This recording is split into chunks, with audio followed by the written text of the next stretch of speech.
Hello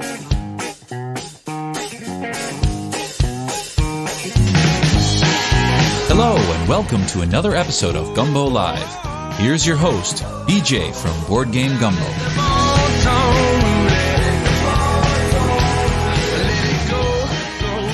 Hey, Board Gamers, BJ from Board Game Gumbo here. Back in the Gumbo Pot. Hey, it's BJ from Board Game Gumbo and Mitchell. Mitchell, it's been a while since you've been in the Gumbo Pot. Where have you been, man? You were out of town, then I was out of town. Then I was you at were ChuckCon. sick. Yeah, that's right. Yep.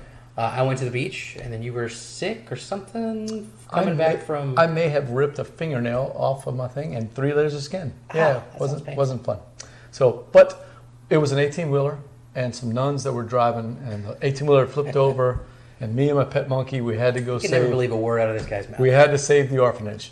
Or it was a paintball incident in the first 3 minutes of my very first paintball game ever, where I went sprawling across the court and ripped 3 layers of skin off. Ow. Yeah, and a fingernail. I did try to find the fingernail so that I could surgically place it back on with a toothpick, but I could not find it. So you win some, you lose some. I win some, lose some. Hey, you know what I wanted to ask you? No. Have you played anything cool in July? Nope, haven't played. See, we're pretending that we haven't done this before. Yeah, just last week, you'll never believe it, Jeremy taught me Praga Caput Regni. Oh my God, it's Praga Caput Regni. I had no idea. And so that's Vladimir Suchi's game. Yeah, he made woodcraft too. Well, wait, let me guess. You think that this is simpler than woodcraft? Yeah, how'd you know? I had to think about it for a second. Totally had to. I don't know if I would use the word simpler, but I think it's... No, you liked it more than woodcraft. Right, I think it is a more positive player experience because woodcraft, in my opinion, is less forgiving. You have to have an exact number on the die. You can't overshoot. Whereas in Praga, every round, every turn, you're picking a tile that gives you 2 options for an action. You're getting the action that it was lined up with on the board. You may be getting points if it's one of the later actions on the board. And you combo so much that if you can line up your combos just right, you don't have to take income turns. It's a good problem to have. I was always just having enough money or not enough money, but I didn't want to waste a whole turn to get my gold income because I could do a really cool combo and then on the next turn do what I wanted to do because that combo would give me the money I needed. So Praga is one of those games that I only play like once a year. And when I do, I always feel intimidated when I try to get myself back into this game. What is it that is bugging me? Is it the board? It's the board. It's the art style. Did I pull that off? Did it seem like I was just coming up with that on the fly? You should be on stage. We're almost doing a rehearsed bit here, but go ahead. So yeah, they tried to make it look like you're all part of the city. If it was a more utilitarian board, I think just looking at it at first glance, you'd be able to see like this is this action, this is this action. Whereas this is kind of like Bitoku, all the grass and the animals and the dragons and everything. But really, when it gets down to it, it's just a handful of actions. There's a game over here right on my shelf of shame, and that is Agra. And Agra is one that every time I open up the box because I really want to try it, and I look at the board is so intimidating. Mm-hmm. They were really going for the artwork theme, but I was talking to a friend of mine who we had listened to The Secret Cabal, and Jamie had talked about how much of a genius Ian O'Toole is when it comes to boards, graphics, and art. He's like, this guy's a multi-tool player. There are people like Vincent Dutrait who do beautiful art. You talked about After Us, that's coming up with Pandasaurus game. We can talk about that in a second. But beautiful art. And then you got people who are amazing at graphic design. Our friend Jay Bell, for instance, Carlos Roy, the guy who did our Gumbo logo. Those guys are great at graphic design. But they don't consider themselves artists. Marrying them together. Yeah. But Agra is beautiful art, but it's so overwrought that it's intimidating just to look at the board. And you don't find that with Praga? You've kind of gotten over that hurdle? I don't think so. I mean, I think with Praga, I guess it's not only art, but also the components. For me, anyway, it made me want to lean into that. So the first thing I focused on was walking down the King's Road and building that bridge. What do you think about the King's Road? So the thing is, you could just rush down it and not get a lot of benefits. So what I did, I always made sure I had an egg because that's one of the options. You do. You have to. Yeah.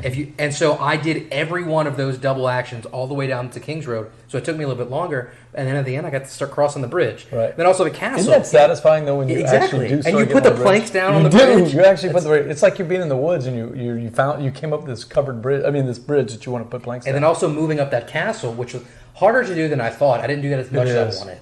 Okay, but do you find so that's a lot of systems going on. You have that board that has that that thing that flips around as you're going. I forgot what it was. That little For the resources. Yeah, you're for talking the about? resources. You got that. Yeah, that's not that complicated. Then you have the King's Road. Then you have the multiplication. The benefits, and it's either there's two different ways of getting those benefits from the little city tiles, right? Yeah, the reds and the blues. Right, you're reds talking and about? blues. Yeah, yeah. And then you have the two, not one, but two different castles you have to climb up. Yeah. It just seems like a lot of systems. I'm not complaining. I love the game. So Praga Caput, you have just one player, two plays? It was one play. Jeremy's been raving about it. Yeah. Yeah. Whenever he gets a new game, everybody will learn it. Everybody's going to learn it. Yeah. He is good at that. And I also like the fact that he's going to get multiple plays before he moves on to the next game. Yeah. That is one good thing about Jeremy. We need to get him back into the Gumbo Pot. We haven't seen him forever. Tuesday nights are tough, dabbing. right? Yeah. Tuesday nights are tough. We'll have to do a special night. All right, so that's Praga Caput Regni. I want to talk about a game, and I think this is a game you're interested in. Ring Circus from Devere Games. Yes, Dish, What do you please. know about it? I've just seen the little write-ups about it for Gen Con. Gen Con. And I've seen the pictures, the components and art style. It looks awesome, and the theme is intriguing. But I know there's some area control, right? I don't know a ton about the mechanics. Well, look, Mitchell's from the Beans and Dice podcast. Shout out to the podcast. Every Me and Wednesday, Wayne, you'll drop on a new Wednesday one. we drop podcast, and then on Thursday they have the board game call-in show. Jethro, if you haven't checked it out, they've done a great podcast there talking about their games that are anticipated for Gen Con. And you mentioned Ring Circus. And one of the things you mentioned is exactly right. The components in person are just as good looking as you see. Now, It looks you have like to a understand. mini-map, like, because you see the tents from above. It looks like I'm flying over and looking Absolutely. down. Yeah. Now, typical of Devere's small box games. This isn't their like It's a small box It's game? not. It's not small like Red Cathedral, and Okay. it's not big like Jerusalem. It's Okay. in between that size. Medium box. But it's a medium box. More like if I remembered correctly, it's more like the Garfield games boxes, the older ones. But so I'm warning you because when you first play it, you're gonna be like, the pictures look like the circus tents are huge, right? And they're really tiny. They're like little chiclet sized pieces. Wow. But it's still I remember as the game was playing and we had all those circus tents out on the board and you have all this beautiful vintage trade art? I think so. I don't know. Whoever did the art, it's fantastic art on the inside of all the circus performers and the animals and everything. It's fantastic. The gameplay itself, I don't know how to say this, but I went in expecting, based on the last 3 or 4 games I played Fabio Lopiani, a certain weight.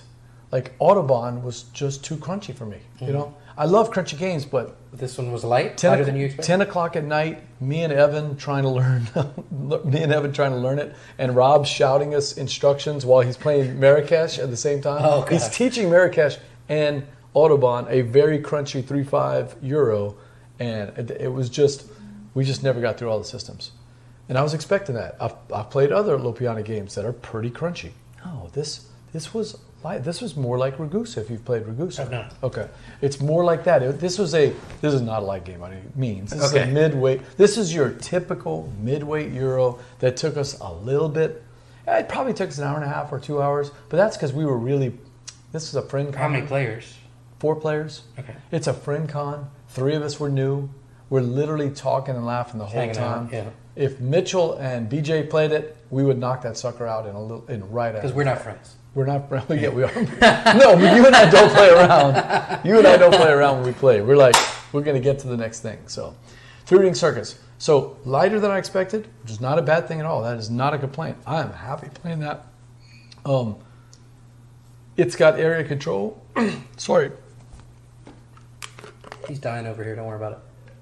Don't mind us. Gotta get a shot of whiskey. I should go get it. Not area control, area majority.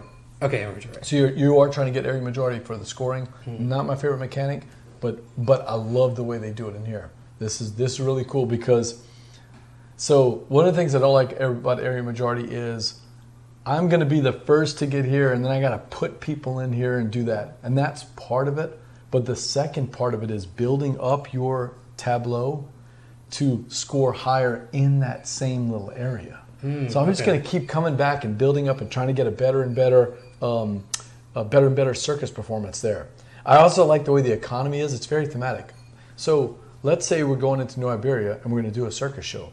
People from Parks, people from Bro Bridge, people from, maybe as far as Morgan City are all going to come because P.T. Barnum's got this big show. But once you put on the show in New Iberia and then you go to Bro Bridge, the people from New Iberia go, I already saw that. We already saw it. So they don't come. You don't get the money for it. That's cool. Isn't that a cool? It's a mechanic that is very, very thematic. So 3 Ring Circus, I love the way that you're sort of, it's not deck building, it's sort of tableau building. I love the tight economy at the start, but then it loosens up at the end. And it needs to be. My friend Mick from Our Family Plays Games had complained that, you can run the economy in the first half of the game, and then you're not worried about it in the second half of the game. And I kept thinking about he's right about that. But then I remembered, that's because the first three, there's 5 parts of the game. And the first 3 parts of the game, money is tight. It's tough to get a lot of influence, but you have tons of time to get all this stuff done. By the time you get to the last 2, you have almost no time, and yet you still have about the same amount of the board to fill up with circus tents. So if you were also worrying about economy in the last half of the game, it would be too much. It would be too much. Yeah. And I'd like to think that the designer was like, I'm going to make you sweat the first half of the game, and then I'm going to make you kind of shoot the shooting star in the second half of the game. Go for the big stuff. Go for the big thrills. That's interesting. Kind of like a circus performance, right? A Makes little, sense. little warm-up act, then the big thing. So 3 Ring Circus, it's just one play, so I can't say whether, I can't even recommend whether people should get it or not. I have trouble doing that after only one play. Right, of course, that makes sense. The real question is, do you like the theme? Do you like the mechanics? And would I play it again? Absolutely. I'm ready to play it again. Pretty good. All right, let's move on to one more topic, and then we'll get to our featured game, or at least our first game of the night. I am curious, why aren't you at Gen Con? I'm sorry, no. What was your anticipated game at Gen Con? Because it costs money. That's why. Yeah, it does. No. Money, time, and you're starting school soon. Yeah, on Friday. It's literally during Gen Con. So I'm having to look at my phone because otherwise I'll never remember. How did you pull that off, by the way? You did go to Gen Con one time. How did you pull that off at school? Off work. Oh, okay. I think I missed the first and the last day. Okay, that's not too bad. Yeah. So we're talking about your most anticipated. It doesn't have to be your most. But one. So I'm not asking you one. One of your more anticipated games. And again, check out the podcast with Mitchell and Wayne if you want to see a more full list. Right.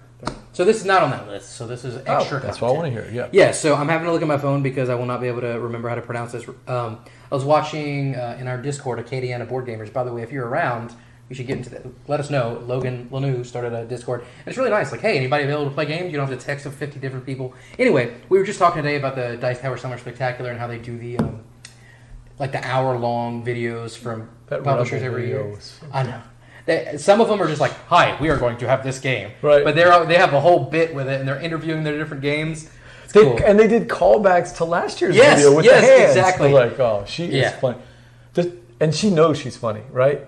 That's why she does it. I mean, you can tell, she's trying to hold it in. I mean, she's doing this really funny bit. You didn't notice that it was her in all of the bits, right? Of course. Okay.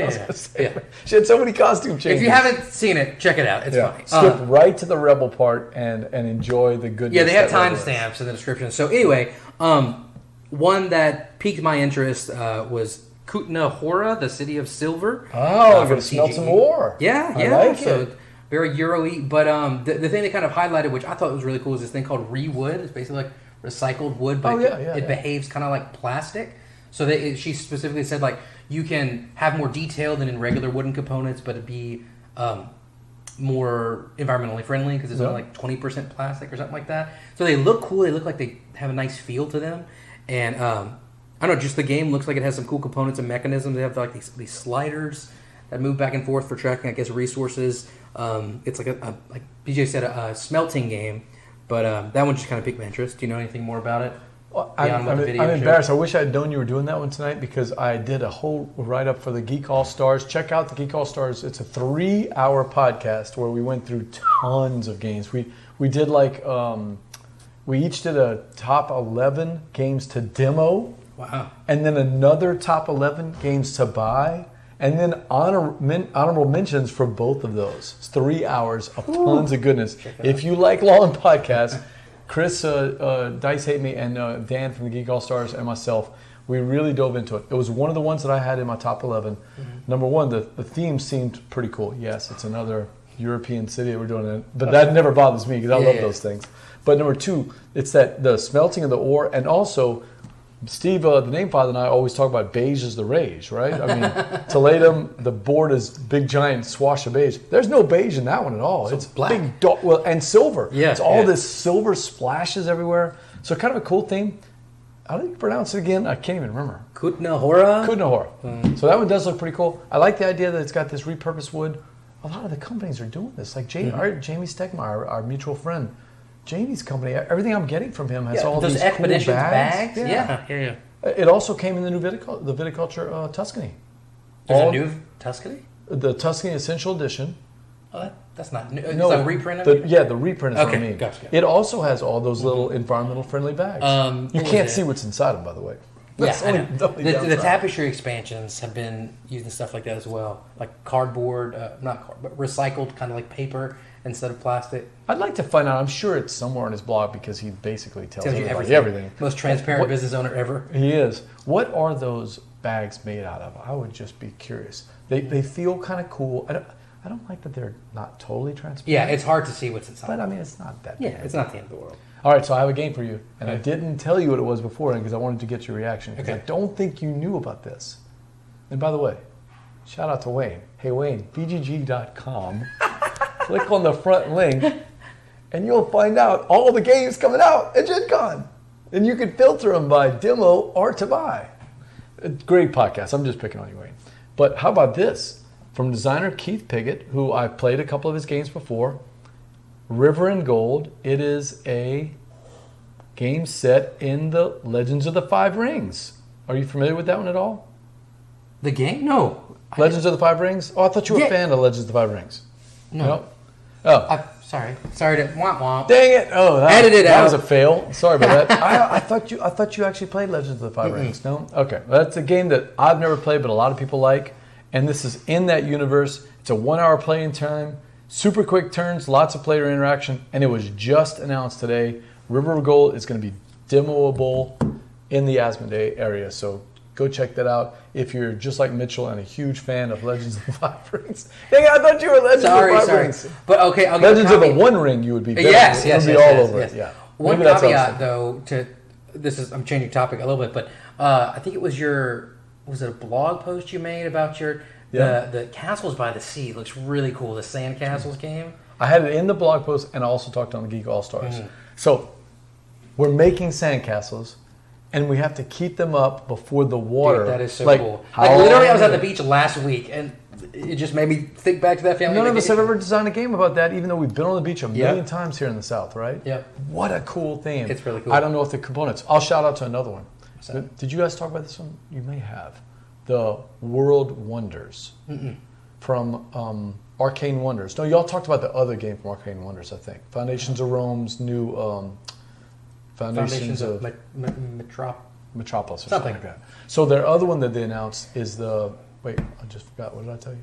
Something Wonders. Yeah, World Wonders. So you know how Foundations of Rome is super overproduced and all that? It's not the same game, okay? So don't let me say that. But this is a game for about $50 and has these cool little wooden and plastic pieces. And as you put out your blocks to create all these world wonders, you're putting the meeples, which are really like, statues and things like that, on top of them. So, like, from up close, it looks gorgeous once you're building out all these world wonders. This isn't the Reiner Knizia game you're talking about. It's not. Okay, no. because that's also like a building. No, it's not that at all. Okay. This is a brand new game coming out from Arcane Wonders, and it looks really cool. To me, it's not Foundations of Rome at all, because that's a totally different game, but it gave me that toy factor of Foundations of Rome in a $50 box. So, but again, if you don't want to spend all that $350 for Foundations of Rome, Foundations of something, they got a cardboard version of it. Yeah. I'll be honest, the theme didn't catch me like Foundations of Rome did. I'm not a theme guy. Oh. But I will say, I'm not like a polyomino tetramino kind of guy, but Foundations of Rome is a game I enjoyed. So is it because of the production? I don't know. All right, so that was a fun game we played in July, and also one of the games that we're excited about with Gen Con. We did a bunch, actually. Yeah. I threw in 2 or 3. Bradley and Barnes will be there. So if you're at Gen Con and you run into Bradley and Barnes, say hey to them. They've got meetings with all kind of publishers this weekend. Sure wish I was going to be at Gen Con, but I'm not. But let's get right to our game of the night, Trekking Through History. This is by designer Charlie Bink again. I'm not sure if it's the same one as the rest of the trekking games. I can check. That company's been growing a lot, so then From Underdog Games, you might remember Charlie Bink as the designer of Trekking Through National Parks, and he was also part of that documentary that you guys talked about in your podcast. Yeah, it is Charlie. Yep, Charlie Bink. So, all right, that's the end of the round. So the end of the game. So count up your tricks, add in your points, and add in points from your crystals. And then you have a crystal, so one more point. 75. Pretty close. 75, 83. Yeah, not bad. I like it. Very colorful. Like you said, this is one of the. I do like, looking at the flavor text. But a lot of games I'm so busy playing I don't get to look at it. But yeah, this is light one that you can. It's light enough. You can look at these. Carve intricate reliefs at Angkor Wat. Look at that. Cambodia. Yeah, there's a lot of stuff you can learn from here. And what would be interesting is that you or one of your kids would look at this and say, "Oh, I'd like to know more about that." Go right? look it up, research it. They've got a little bit of history on the back, I see, right? Although, they're condensing the whole Darwin's journey into one paragraph, so it can be a lot of stuff here, right? I guess so. Trekking through history. You've played all three now? I don't think I've played Trekking the National Parks. This is very different from Trekking the World. Trekking the World is kind of like a pick up and deliver. Maybe not pick up and deliver, but you're moving around, set collection kind of thing. It's very different. I like this one a lot. This is my favorite, compared to Trekking Through the World. Between the two, you like this one better? Yeah. This is something that, if you were showing your friends and family, they would be like, they could this pick is a this cool up. game. No problem. You know how Ticket to Ride blows people away the first time you show your family with all the pieces? And Except this is way better. you like it better? Oh. I like you're saying, the first time I played Ticket to Ride as a newer gamer, I was like, oh yeah, this is crazy. But nowadays, it's not my jam. Oh man, still one of my favorite games. Played it the other night with the Rails and Sails expansion with 5 people. 5 people Ticket to Ride with the Rails and Sails expansion. How long did that take? It took us about an hour and a half. Okay. Maybe 2 hours. So It is thinky with that expansion. that's not a game I think of as being thinky. Well, you got to play Rails and Sails and play with 5 people because the deal with more than 2 people. You can't use the double, the switchbacks. You can use the doubles, right? Right. So do you score during the game? of course, we're not animals. Wayne's crazy. But my favorite thing is that he threw out without even discussing it with you. It was like, everybody does that. It's like 80% of gamers don't score it. Wayne, you're the first person I've ever heard of. Literally. I hope he listens to this. First person I've ever heard say that. Now, But now some people in the Discord. Admittedly, in the Discord, we learned about some other people. They were too embarrassed to talk about it in public, obviously. So they had to mention it on the Discord. Yeah. No, everybody scores it when they're doing that. I have never. I understand what he's saying.